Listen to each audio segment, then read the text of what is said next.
What if I told you that this was shot on an iPhone? Would you believe me? Let me show you how to color grade your iPhone footage.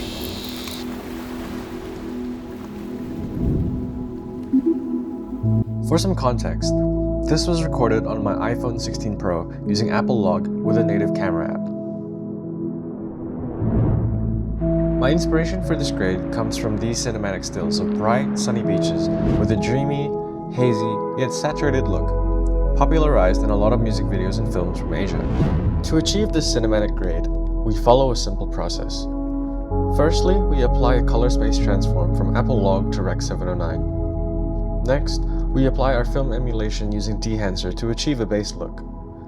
We then apply some primary adjustments such as contrast, balance, and saturation, followed by our secondary adjustments by selecting specific elements of the scene such as the ocean and sky. And that's the general overview of how we achieve this film look. Let's take a closer look by following a step-by-step walkthrough. We're going to be grading our footage in Davinci Resolve. I'm going to be showing you my workflow based off what I've learned over the past year and how I would grade my iPhone footage. This is especially useful if you're wanting to do cinematic footage and you're a vlogger or someone who likes to use their iPhone. And yeah, even though this was recorded in Apple Log, you can still do some of the steps using just the regular iPhone footage. You just have to be a bit more careful on your adjustments.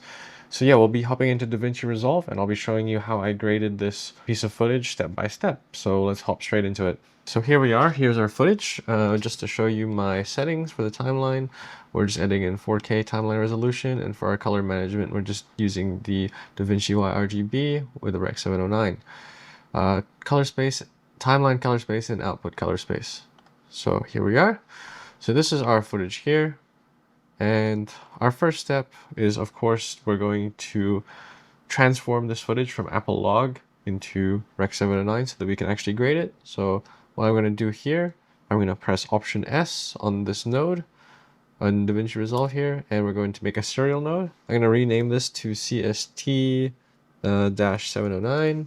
And then the first node here, I'm going to be renaming it to CST DWG. What we're going to do for our first step is we're going to grab a color space transform node here from the top right in our effects library. I'm going to drag it in, and for our input color space, we're going to go Rec. 2020.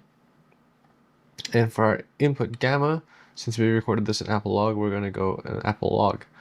Now for our output color space, we're actually going to go into Davinci Wide Gamut and Davinci Intermediate, just so we can edit in a wider color space. We're actually going to copy this node and paste it straight onto this one. I'm just going to have to rename it again, CST2709. And I'm just going to swap the color space transform input and outputs. So our input is Davinci Wide Gamut and Davinci Intermediate. And we're going to change our output color space into Rec. 709. And we're going to go Gamut 2.2, since this is just for YouTube. You can go 2.4 as well. All right, so this is our basic node structure. So this is our first step with our color space transforms. So now I usually like to edit my primary, so I'm going to make 4 serial nodes. So selecting our first node here, I'm going to press Option S 4 times, or Alt S if you're on Windows. So 1, 2, 3, 4. And then the first one we're going to call exposure. The next one is our contrast node. Next one is our balance node. And the last one here is our saturation. But before we touch any of that, we're actually going to add our film emulation. So we're going to press Option S on our last color space transform. And I'm going to use Dehancer for my film emulation. You can use Cinema 10, and you can grab Dehancer with 10% off if you use it on their website. And yeah, so we're going to drag that in. What I like to do is I like to go down to the bottom here, and I'll just disable all of my tools. And what we're going to do is we're just going to apply our film. We're just going to stick with the Kodak Vision 3 250D and just enable that there. So I'm just going to leave it there for now. Now for our exposure, we're going to bring this up. So first, I'll just like to bring my offset up so I can get it to a nice point. I think around about, using our parade scopes at the bottom, we can see where our levels are at.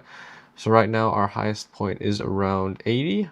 If we push it up even more to 90, then we're going to get a very flat image. So I think, or maybe 80 is a pretty good spot, a little bit higher. And we're just going to adjust a bit of our levels. So we're going to go put our lift down a bit, gamma up, gain up a bit more, and then just a little bit more adjustments here. So we're just adding a little bit of contrast already just to get it into a nice spot. There we are. That's our first node, our exposure node. And we're just going to be looking at our levels. If you right click on the screen here, you can click on show picker RGB value. Click on these three dots here, press on display qualifier focus, and you can see where in your image, what pixels are lying where on your RGB parade. Now we're going to go into our contrast node next, and always do contrast before saturation because contrast just adds saturation as well. Now I like to do general adjustments first before I do any specific adjustments with like curves and stuff. So again, we could tweak this a bit. So maybe I want to put my lift down just a little bit, my gamma up. I'm just going off by my eyes right now and a little bit of the scopes. Here we are. So with and without our contrast node. With our pivot, I'm just going to go 0.336 since that's about middle gray in Davinci wide gamut. And we're just going to increase this contrast just a little bit more. And I think that's pretty good. So yeah, that's a lot of contrast. And maybe want to do something with the curves. So if we're going to achieve a film look, we actually kind of want to raise our black point just a little bit up so we end up with a bit of a faded look. I'm going to bring this down here, just ever so slightly, not here. Bring the sky up a little bit. And then we're just going to fade it off there. Type beat. So I think that's pretty good. That's a lot of contrast added and it's looking pretty nice. A lot of the elements are starting to show up now. So for our balance, what I like to do is I like to right click on my balance node and set the gamma to linear. And then from here, go back to the color wheels. We're going to be adjusting gain, but before we do any of that, we're going to go to our scopes here and change it to the vector scope. And we can see that majority of our image is blue, of course, because we're in the middle of an ocean. So we can just see if there's anything that should be, like, we can kind of go off like some reference stuff. So let's just say, for example, I want to push it a bit warmer, like that. For an extreme example, this would be, way off. But if we try to get it a bit more centered, something along these lines. We still want to retain some of the look, so I'm not going to push it that much, but that's a lot better than this because this is way too blue. Now we're over here. And then for our saturation node, we're going to change our color space into HSV. And then we're going to turn off channels 1 and 3. This way we're only affecting the channel of saturation because HSV stands for hue, saturation, and value. And then we're going to just increase our gain. This leads to a bit more filmic saturation. So it's only going to increase the saturation without affecting the luminance values as well. This is a much better way of controlling saturation than the basic saturation control. Sweet, now that we're here, we are going to add another serial node, and this one is going to be our DCTL. And this one is we're going to use for our split tone. So we're going to add Cullen Kelly's exposure chart. You can just download it from him. He's a great colorist here on YouTube. We're going to go into Davinci Intermediate, take the ramp off, and then we're going to add another serial node. And we're just going to click on this wide, this gray bit, and this creates an 18% gray point. We can disable the DCTL. We're going to rename the split tone. And then from here, we're just going to add a bunch of parallels because this is going to be all of our secondary grade stuff. So here with our split tone, what I like to do is I like to use the curves to do my split tone. And this one, it just requires a bit of playing around with to achieve the look that you want. And it might take some time, but a good split tone will really make a difference and adds a lot of contrast. So for example, let's just say I want to add a bit more blue into our ocean. So I think our ocean's around about here. We're going to pin this bit on the top, and we're just going to drag this up so we can get a bit more blue in there. So you can see that just that little bit of adjustment adds a bit more blue.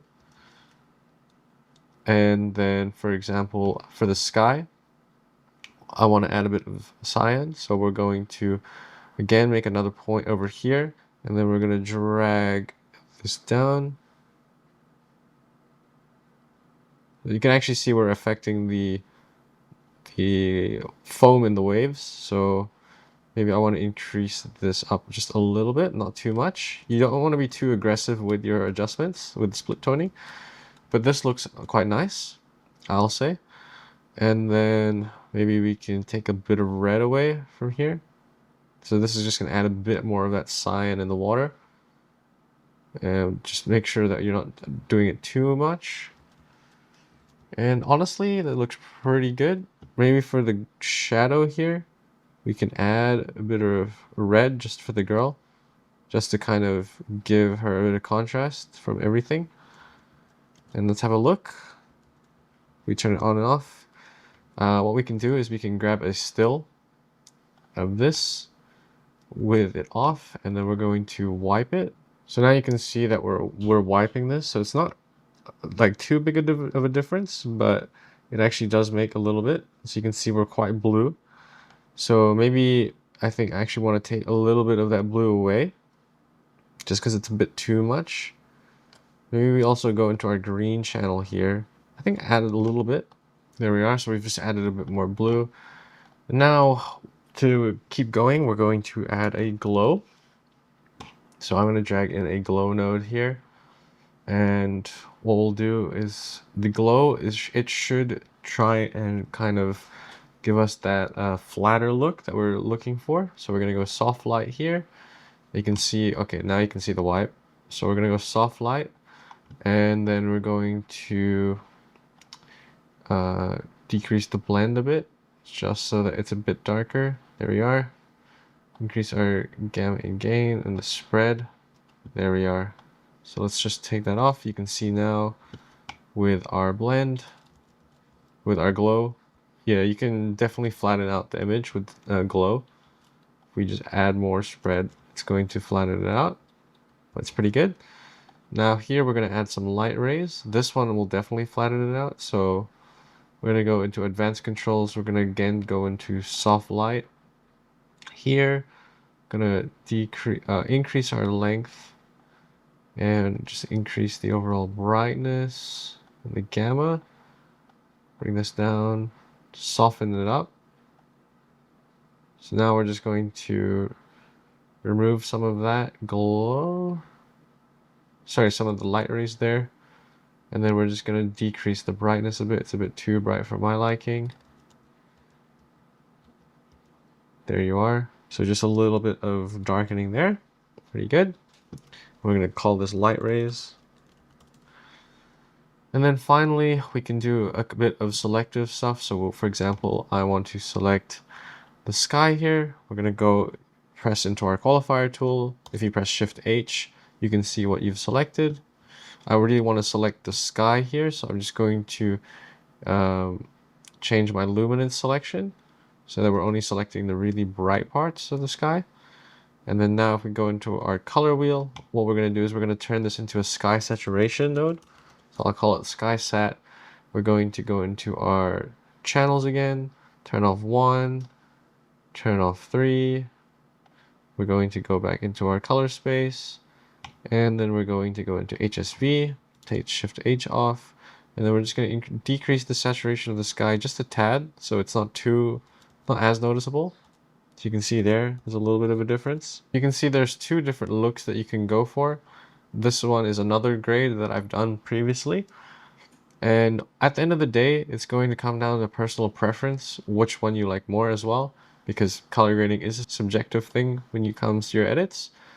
So maybe for me, I actually like the first one a bit more because it's a bit more of that cyany blue compared to this, which is more of a deeper, like purplish blue almost.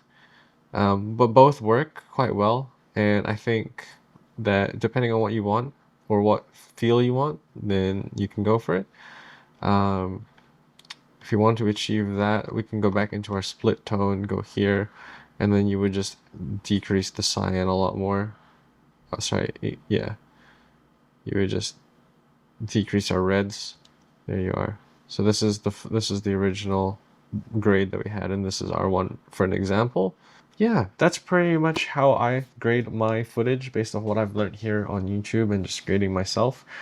This is by no means the only way to grade iPhone footage. This is just something that works for me and is quite nice. Definitely what I would recommend is grabbing stills along the way so you have reference points and you can see what you like about your grade and what you can improve on. This is just a rough showing of how you can grade your iPhone footage. But yeah, that's how I would grade my iPhone footage to get a cinematic look. Of course, this isn't the only way to grade iPhone footage. This is just how I grade based off what I've learned here on YouTube and just practicing on myself. And I thought I would share it just so you can have some ideas on what you can do to take your iPhone footage to the next level. So I hope you guys enjoyed the video. Again, if you want to grab Dehancer, use code CINEMA10 and just click the link below. If you enjoyed the video, make sure to leave a like, comment, and subscribe. Again, thank you for watching. I appreciate it, and I hope I can help you out with your videos. And yeah, God bless. All the best.